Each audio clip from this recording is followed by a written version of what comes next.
どうも、こんにちは。デミコです。皆さん、いかがお過ごしでしょうか。いや、この喋りはやめてくれって言われたんでどうしようかなと迷ったんですけど、オープニングだけね、やり直しますわ。はい。どうも、こんにちは、デミコでーす。はい。というわけで、今日もね、ちょっとね、こっちをチクチクチクチクやっていこうと思うんですけど、実はね、ちょっと編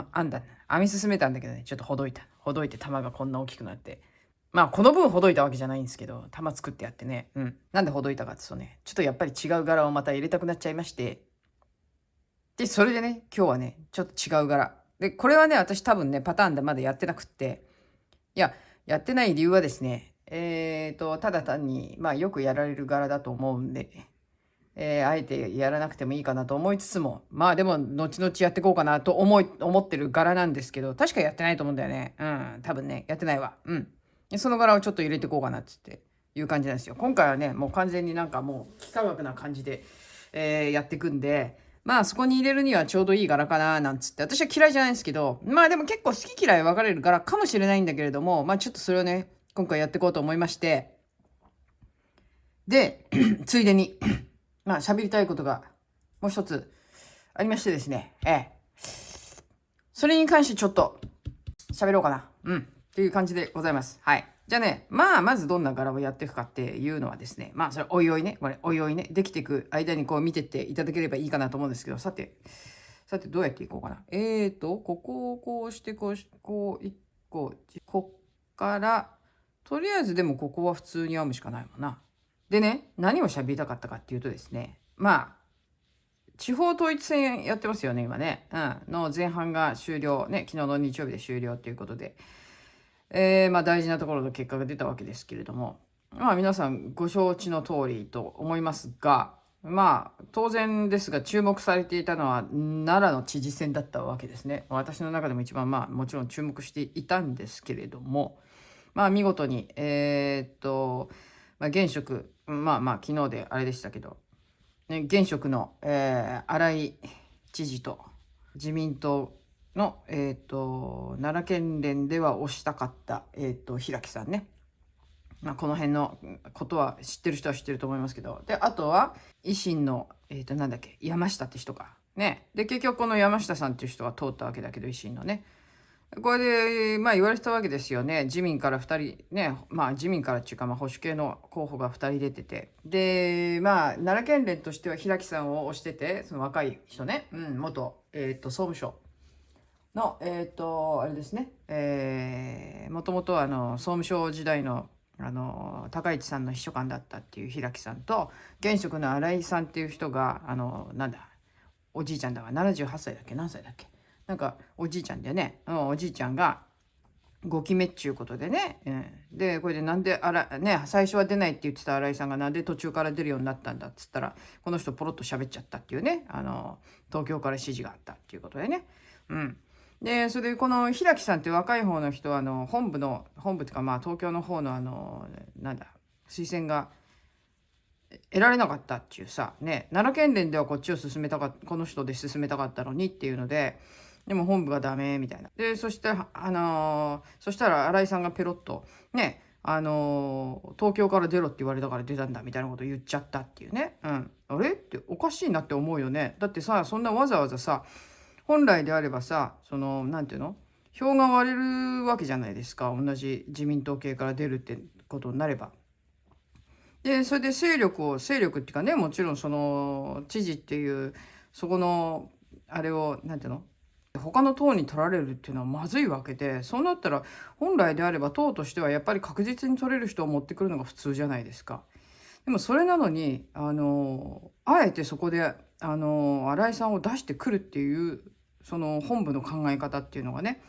どういうことなんだっていうことで話題になってたわけですけど、で高市潰しじゃないかっていうね、要はだから高市さんがむっちゃ応援してるわけですよね、平木さんのことね。でこの人を相当してたわけで、奈良県連としてもこの人をそうということでやってたんだけど、一応だから県連のトップっていうのが高市さんなわけで、そうなるとこの平木さんが通らないと高市さんの責任問題になるんじゃないかって、高市潰しだなんつって風にね言われてたわけですよね。でも私さ、本当にそれだけなのかなってずっと思ってて、で最初の頃はそうかなと思ってたんだけど、この東京に指示されたっていうのを聞いて、ちょっと待てよと。新井さんが東京に指示されたって、だってこの人出るつもりなかったっつうんだから最初はさ、それなのに出ざるを得なくなったっていうさ、最初はね、それが言われてる前はなんていうのかな、辞めるって言ってたのにやっぱり、しがみついちゃったのかなって気にもう言われてたけど、そうじゃなくて結局はその東京から指示が来ていたっていう話で、でそれを聞いてるうちにあれって。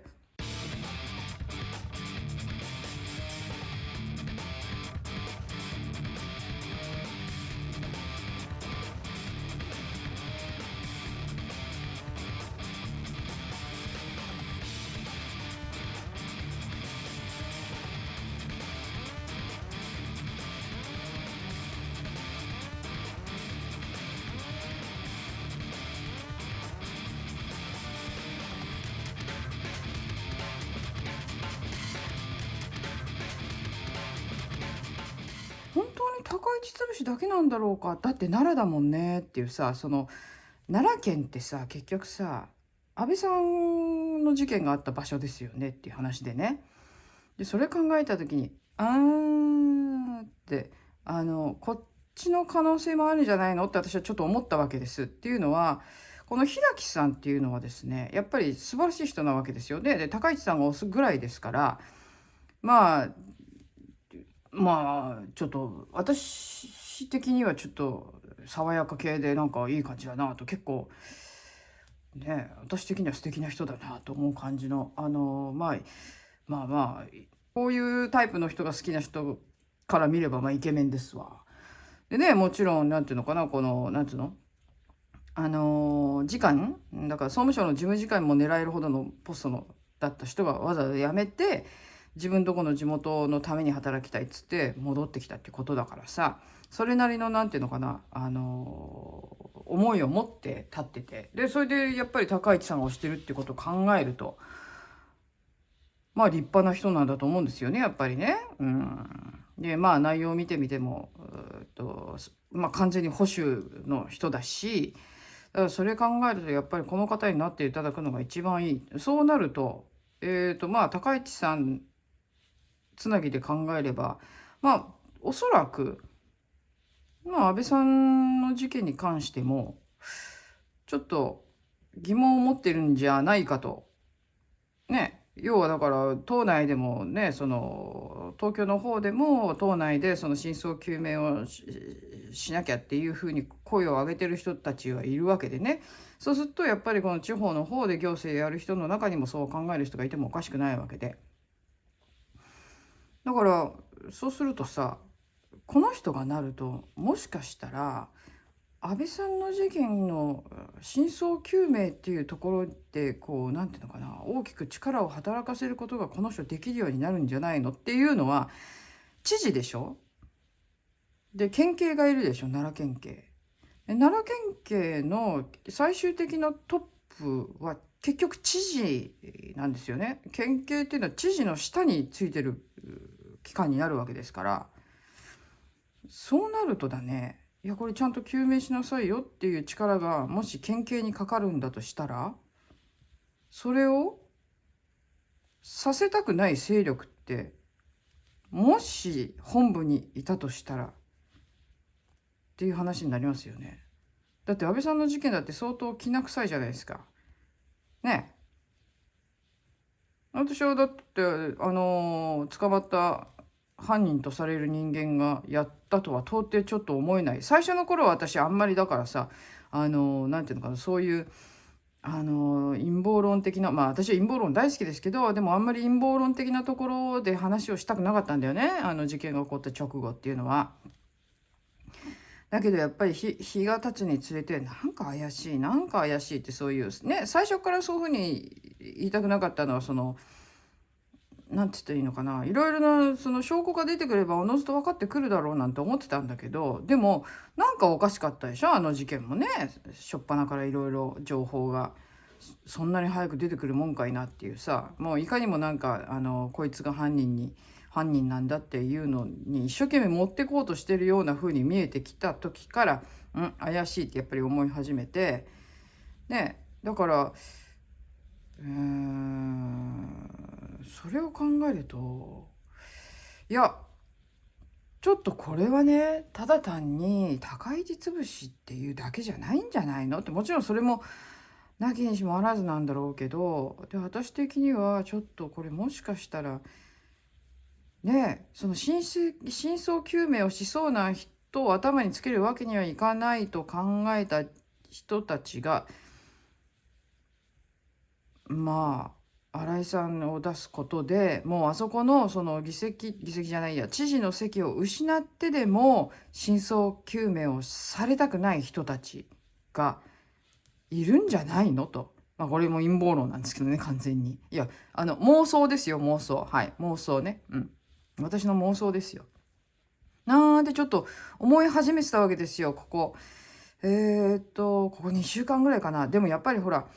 選挙の話だからね、ちょっと微妙な話だからさ、だからあんまり、なんだろうな、選挙期間中にはなんかそういった話ってちょっとどうなんだろうと思いつつ、まあちょっとしてなかったわけですよね。そしたらさ、やっぱりさ、いろいろな言論人の中で私が特に信頼しているジャーナリストの某氏がですね、まあご覧になってる方もいらっしゃると思うんでわかると思うんですけど、彼も同じようなこと言ってるわけですよ。ね。で言ってるから、意見があったと思って、ここのとこずっとチェックしてなかったからね、昨日あたりからずっと見てるんですよ、やっぱりね。見てて。そしたらやっぱり彼が同じようなこと言ってて、で、だからね、私のなんか、あれだな、考えたこともあながちありえるのかもしれないなんつってね、思って、で、それで今日これ喋ろうと思ってね、喋ってるんですけど、なんかね、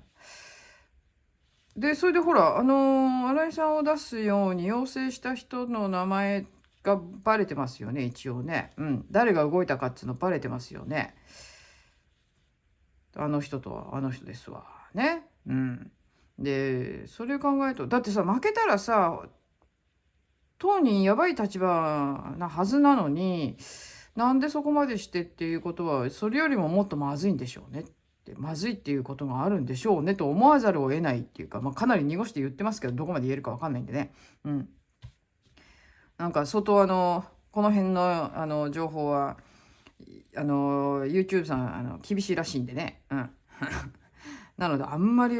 その大きな声では言えないんですけど、さあちょっとここに来ましたよ。ここに来たから次はどうするの？そうだからなんか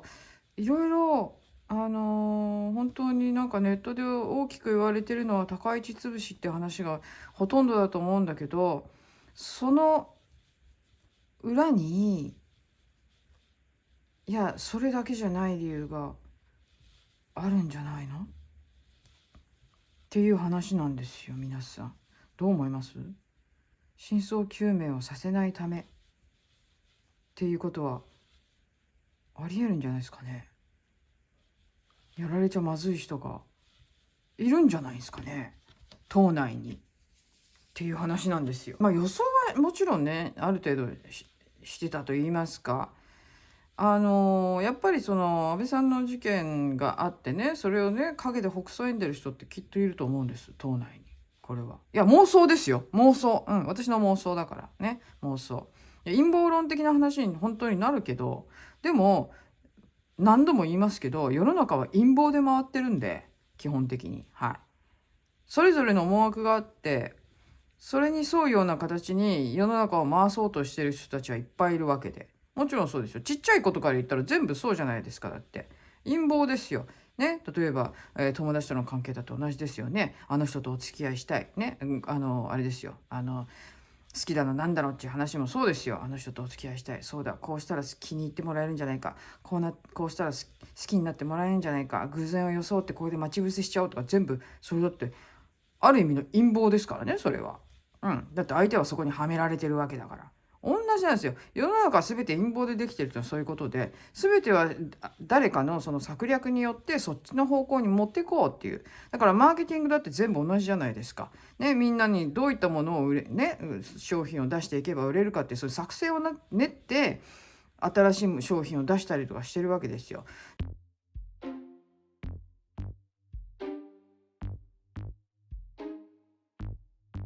で、それでみんな、それに乗っかって、わーっつって、それが流行って、それがすごい売れてみたいな。これだって言ったら陰謀と一緒なんですよ。うん、陰謀なんです。だから世の中はそういった形で誰かの意向によって動いてるっていうのは当然なわけでね。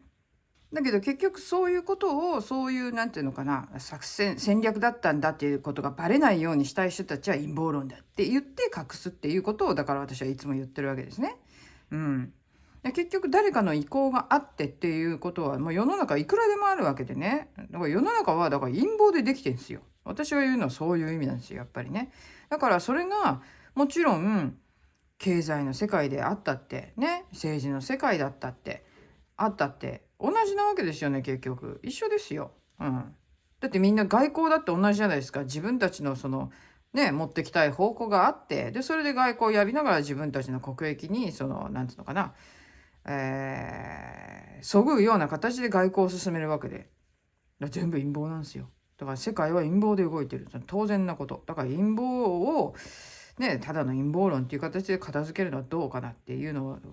を、だから私は言ってるわけでね、可能性としてあるわけで、だからそれを除外してはいけないと。うん。そういうことですね。今回のなんだ、陸自のヘリの落ちたのもそうだけどね、あれもいろいろ分かんないじゃないですか、何が実際あったのか。ね、陰謀と言われるね、陰謀論か。ね、陰謀論と言われるようなことを全部排除してしまうと、そこで思考停止っていうことになるわけです。可能性を潰していくことになるわけですから。だからどんなね、可能性もやっぱり否定せずに、そこをなんか念頭に置きながら、じゃあ実際はどういうことだったんだろうっていうのをやっぱり考えていかなきゃいけないわけで、じゃないと真相なんてわからないわけでね。うん。だから結局は、今回のだからその奈良の知事選にしたってね、なんで党としてはだって知事を失うっていうのはさね、自民党が知事の座を失うっていうのはちょっとやっぱり嫌なわけじゃないですか、普通に単純に考えて。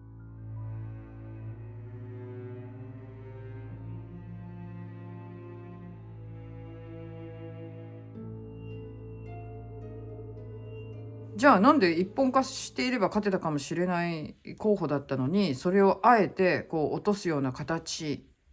落とすような作戦をこうなんていうのかな、取ったのかっていうことですよ。うん。どう考えてもだっておかしいじゃないですか。だって党として勝ちたいんであれば、対立候補みたいな形で同じね、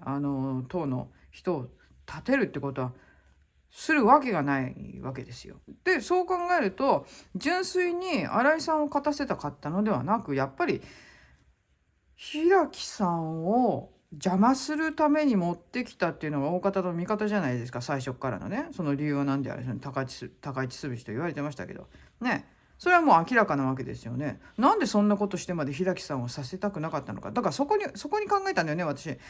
なんでそこまでして平木さんを知事にさせたくなかったんだろうって考えた時に、これ多分普通のね候補だったらね、あっち C 国大好きみたいな人だったらまあきっと押してたでしょうよ、どうにでもなると思って。でも平木さんみたいなああいう実直な人でさ、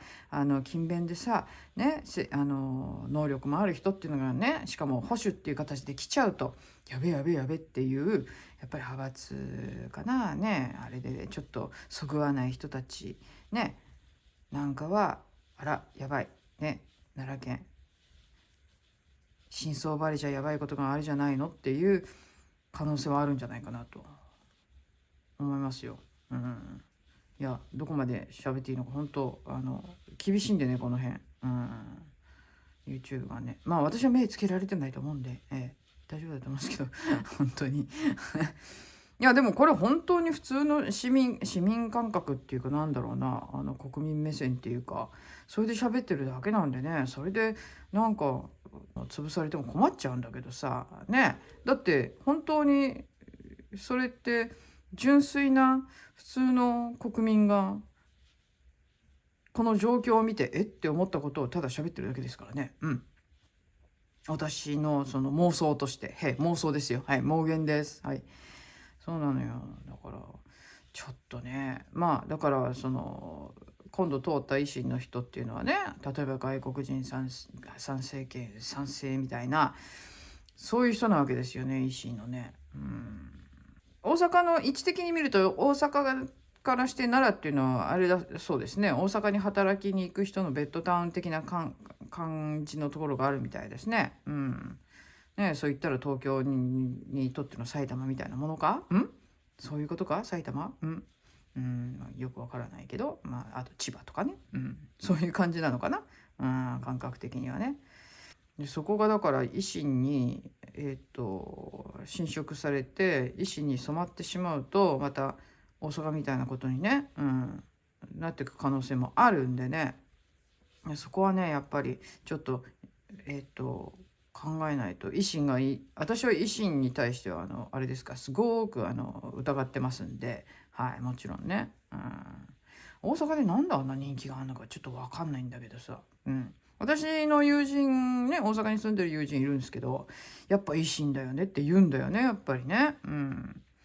維新の実態っていうのが見えてないのかね、よくわからないんだけど。だって一番なんだあれですよ、流行り病の時だってさ、一番流行り病の死亡率が高かったのは大阪だしね。ベッドの数えらい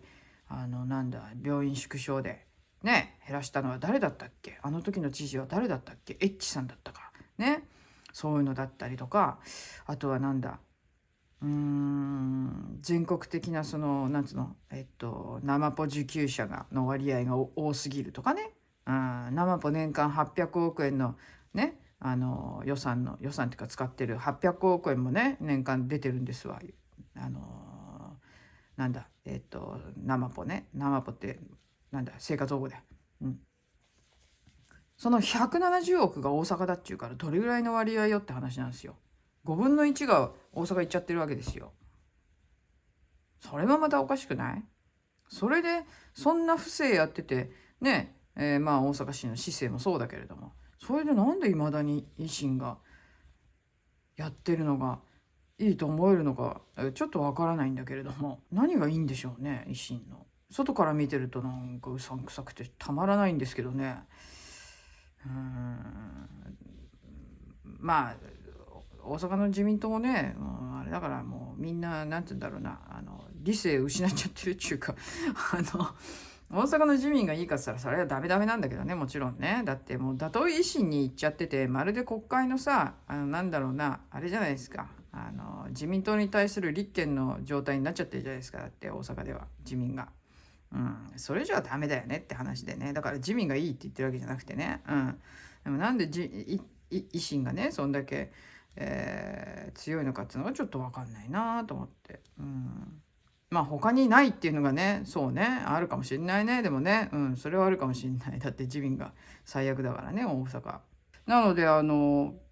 今回のだから知事選、まあ平木さん負けちゃいましたけど、どうすんだろうね、この後ね。4年間待ってまた知事選に出てくるのか、どうするのかちょっと分かりませんが、だから心配なのはこの後だから奈良がねこの維新になって、でどういった方向に動いていくのかっていうことですよね、やっぱり。いやーだからね、その他の地方統一選いろいろあると思いますけど、なんかあれですね、どこかの県議会5か所ぐらいは共産党が駆逐っていうことで、それはそれであれじゃないですかね、いいんじゃないですかね。5件ほどの県議会で、共産党の、議員が消えたと、いうことらしいので、はい。まああれじゃないですかね、やっぱり粛清が効いてるんじゃないですか。党首選をやった方がいいんじゃないかっていうことを言った人を粛清しちゃったでしょ。どう考えても民主主義じゃないからね、やっぱりね。だってさ、ずっとさ C さんがもうさあの人がずっと通してやってるのもちょっと不思議だけどもね。C さんがもう20年もやってるわけで、その前は不破さんがずっとやってたわけでしょ。ねえ、不破さんまだ生きてんだよね。すごいよね。90過ぎてんじゃないの不破さんって。ねえ、まだ生きてんだよね。すごいなあ。まあね、C さんもそろそろあれじゃないですか。いろいろ噂も出てきたことだし、ね、お趣味の方がなんだかちょっと怪しいと言いますか、ね、ちょっと万人受けするようなご趣味じゃないらしいですからね、あの人ね。ね、そんな話がチラチラチラチラなんか出てきてね、最近ね、ここ何ヶ月か、何ヶ月前かに出てきて、そんな話もされてますけれども、なんか、あれじゃないですか、もう、そろそろ C さんもお辞めになったらいかがでしょうかね。つったってね、次誰がやるんだっつったってね、誰もいないじゃんねってね、小池なんかがなったってね、どうしようもない。まあ、あの人が来るのかな、でもな、わかんないけどさ、でももうダメじゃないですか、共産党も。うん。ねえ。だって、なんつうの、その議席を失った理由っていうのが、やっぱりこの前、どなたかね、解説されてましたけれどもね、やっぱり、あれですよ。考えてみたらさ、その共産党員っていうのはさ、年齢が高いわけですよ。ね。平均年齢が、70って言ってたかな、4年前で。うん。で、今回大きく議席を失ったっつって、だから4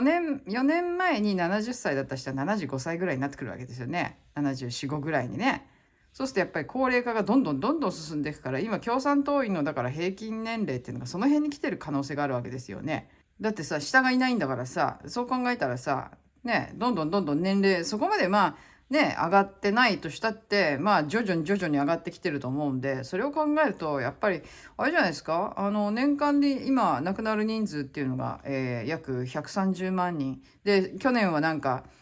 何の理由か分かりませんが、まあ、この辺の話もしたいけどさ、ね、超過死亡がすごく増えて、ね、今140万って10万も増えるってちょっとおかしいんだけど、これはこれでまたね、考察しなければいけませんよ。ね、考察しなければいけない、いつか喋ろうと思ってることの一つでございますけれども、まあまあ、それはもう今回置いといて、でもそういった形で130万人もの方が、まあ、年間に亡くなるわけですね、日本はね。で、そのうちのほとんどが、まあ、高齢者なわけですよ。ね、そうすると上がどんどんどんどんいなくなる。そうすると、まあ、共産党に投票する人も減ってくるわけでね、もちろん。うん。上がどんどんいなくなるから。ね、そうなると、まあ、それはね、議席を失うってこともね、終わりですわ。なんかこのままだからどんどんどんどん消滅していくんじゃないですかね。だって若い人は共産党に入れる人なんていないんじゃないの、あんまり。あとは私ら世代がちょっと残党がもしかしたら残党だってもしかしたらいるかもしれないぐらいでね、うん、私ら世代でもね、もしかしたらいるかもしれないけど、まあいるんでしょうな、きっとな。うん、結構うちらの年代もまあ左の人は左ですからね。うん。なのでまあでもね、どうなんだろう、共産にさすがに入れる人はいないか、わかんないな。うちの親世代なんかはね、わかるけどね、いるのはね。まあそんなこんなでね、いろいろ、なんだろうな、勢力図がちょっとずつちょっとずつ変わってて、それがいいかどうかね、いいか悪いかは別として、まあ変わっていくことはね、悪いことじゃないと思うのでね、もちろんね。で、新しいそのなんだろうな、息吹みたいなのが入ってきてって言うんであればいいけど、でもそうじゃなくて、なんか結局入れ替わったところでやっぱり利権がっていう話じゃないですかね、大阪の維新さんよっていう話なんですけど、なんでね、それを考えるとね、誰がどう入ってきてもなんか大して構図としては変わんないのかなっていう気もしないでもないよね。そうするとなんかあれなんだけどさ、なんか全然未来がなんか絶望しかないっていう感じになっちゃうんだけど、まあでもだからその分なんだろう、平木さんには通ってほしかったよね、やっぱりね。ああいう人が入ってきてね、奈良をいい風にこう導いてくれるんじゃないかとちょっと期待されてたわけで、まあでもこれにめげずに、まあめげることはないと思いますけれども、はい、この先政治家としての人生をね、どう歩んでいくのか分かりませんけれども、でもまた是非ね、知事選にでもね出てくるのか分かりません。でもまだ若いんでね、48歳だっけね、まだまだ若いんで、なのでこの先ちょっと有望な人なんでね、いろいろな活動をなんていうのかな、していく中でね、ちょっと知名度をもっともっともっともっと上げてもらってね、で次またもし、奈良の知事選ということになったら、その時はまたあれですよね、大きく羽ばたいてほしいなつってね思ったりもしますけどね。というわけで、なのでね、私はだから今回ね話したかったことっつうのはね、結局はね、なぜ自民党の本部が、東京が刺客として現職の人を出してきたかっていう、そこの考察をちょっと一歩進んで、もうちょっと奥深くまでっていうんじゃないですけど、闇は深いんじゃないかと思いましてね。ほんと平木さんだったらね、真相究明されちゃうんじゃないかって恐れたんじゃないかなと私はちょっと思ってるんですけどね。違いますかね。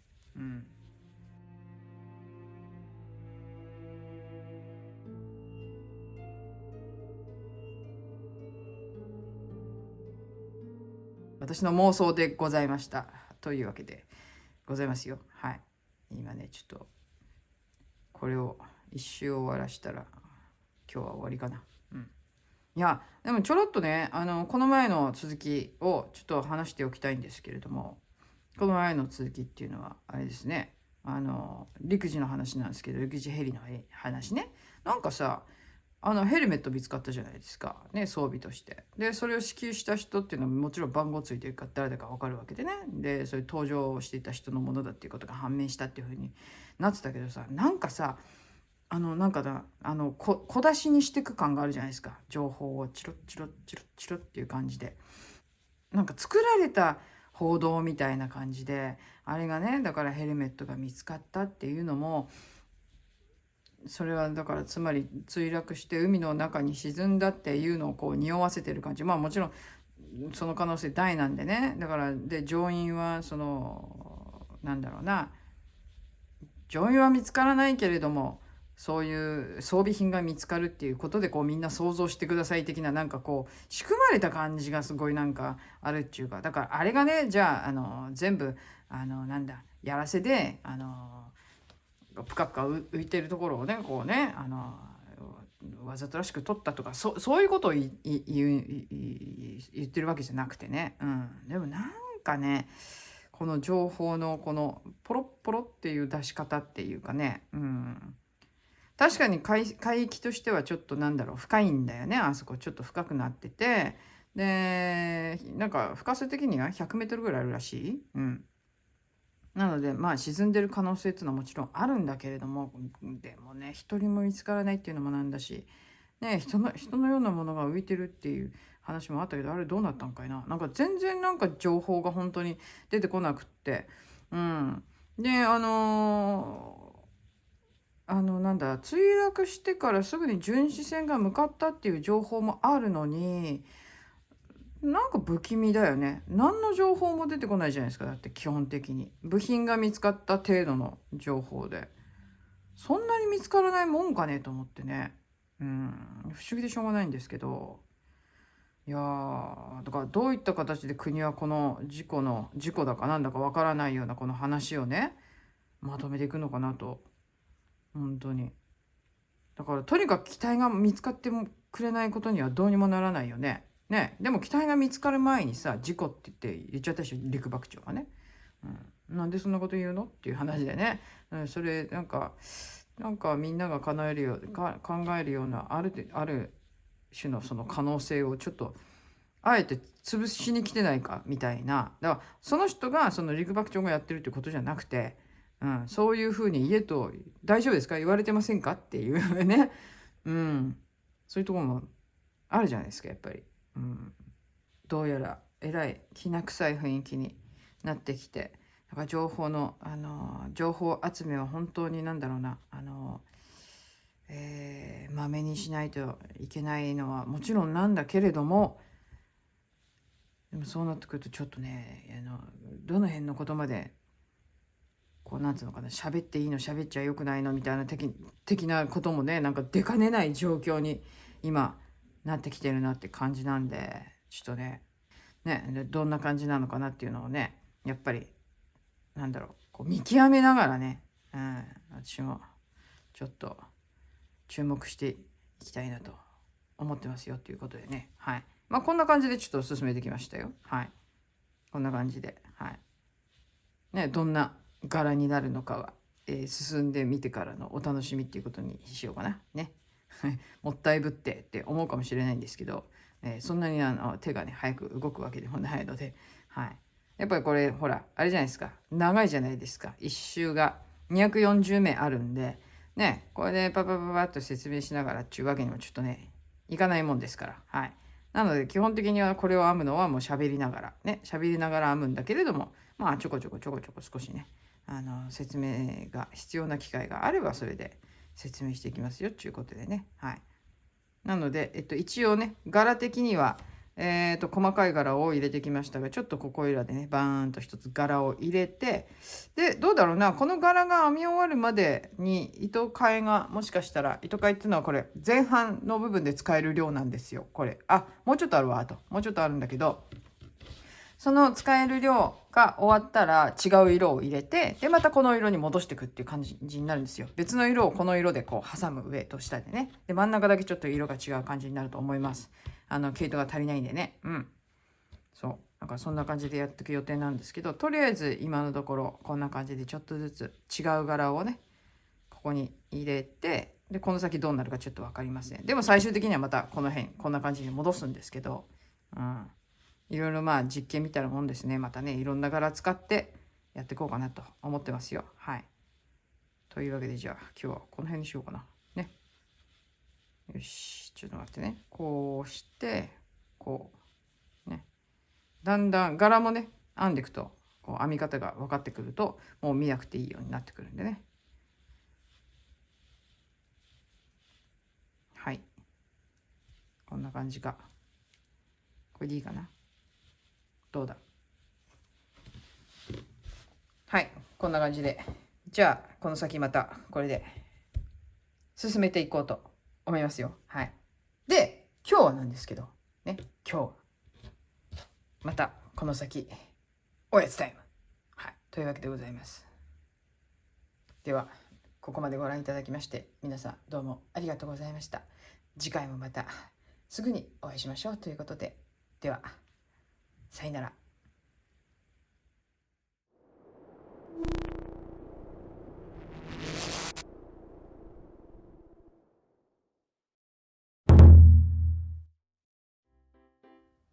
はい。というわけで、おやつタイムなんですけど、ですね、今回からちょっとおやつタイムが立て続けにもしかしたら入るかもしれません。というのもですね、ですね、うちの家人が、この前の泊まりの仕事の時にですね、いろいろ持って帰ってきまして、そのイベントっつうのがですね、いろんな各国からの人がこう集まってやるイベントなんですけど、それのね、なんていうのかな、いつも定期的にやってるイベントなんですけれども、その各国からね集まった人がね、あれなんですよ。自分とこの国のお菓子っていうのをこう持ち寄るみたいなことがあるらしくてですね、毎回いろんなもの持ってくるんですけど、今回はすごかった。ものすごい大量にいろいろ持ち帰ってきまして、でそれを一つ一つねちょっとね食べるたんびにちょっとおやつタイムっていうことでねちょっと差し入れていこうかなと思いますんでね。で今日ねちょっとこれ食べようかなと思った時にそうだ撮ろうと思ったんでねちょっと始めようと思ったんですけど、今回何をご用意するかと言いますとですね、ご用意したかと言いますとですね、こちらなんでございます。これちょっと食べてみようと思ったんでね、こちらフィッシュンチップスで、もちろんだからこれイギリスのお菓子らしいんですよね。ちょっとどっかイギリスって分かることがなんかどっかに書いてないかな。バートンズビスキュイ、ちょっとイギリスだってのはちょっと分かんないけど、イギリスにいる人なら、もしくはいた人だったら分かんのかな、このバートンズフィッシュンチップスっていうやつなんですけど、ちょっとねこれだからちょっと食べていこうと思うんですけどね。フィッシュ&チップスって皆さんねイギリス行くと大抵の人はちょっと初めて行ったら食べるんじゃないかな。ちょっと食べてみようかみたいな感じで、私も食べましたよね。食べましたよ。普通のその辺のなんつうのまあファストフードっていうかもう本当にそういう感じのお店でね食べてみたんですけど、あ、ちょっとフィッシュ型、スナックとしてはフィッシュ型、これはまあ想像するにスポーツビネガーだから酸っぱいんでしょうね。あ、酸っぱい匂いするわ。酸っぱい匂いする。食べてみますね。これどんな感じなのかね。ちょっとお魚の形してるスナックっていうことでちょっと食べてみますけど、お魚の味するんですかねこれね。ちょっとね。うん。そのね、ビネガーだね。うん。ビネガーはわかるんだけどさ、お魚の味かどうかはちょっとわかんないわね。感覚としては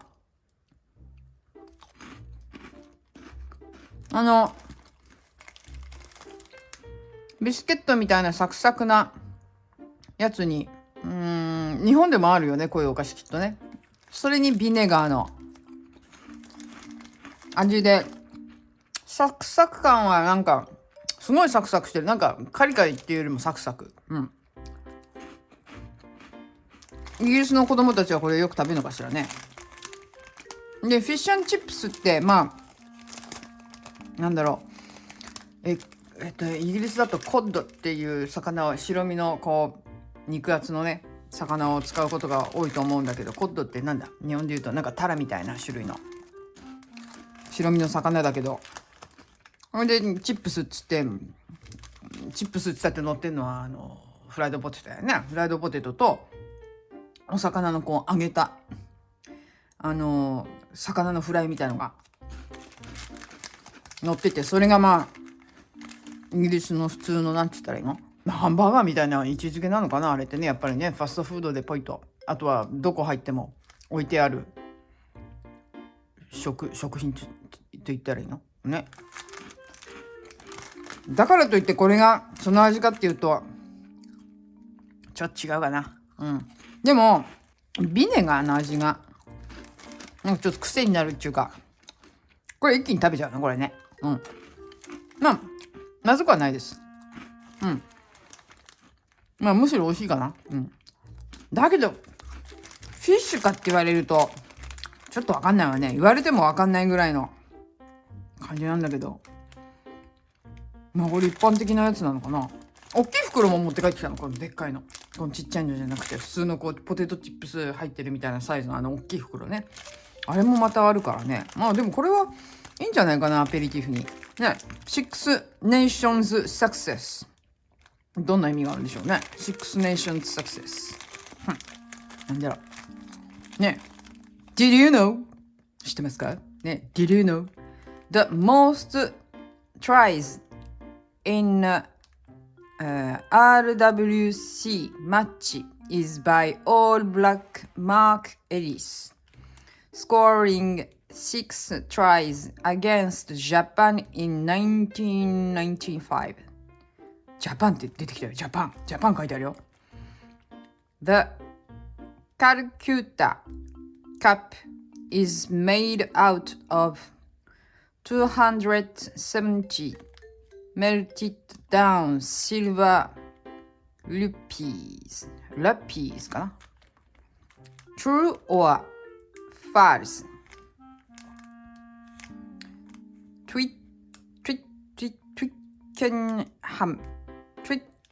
Twickenham Stadium was originally a fruit market. Answer on back。なんだか意味わかんねえ。読んでみたけど意味はちょっとわかんねえよ。それで答えが裏に書いてあるって書いてあるね。どこで？あった。書いてあったよ。True 書いてある。Before Twickenham Stadium was built ちょっと待って。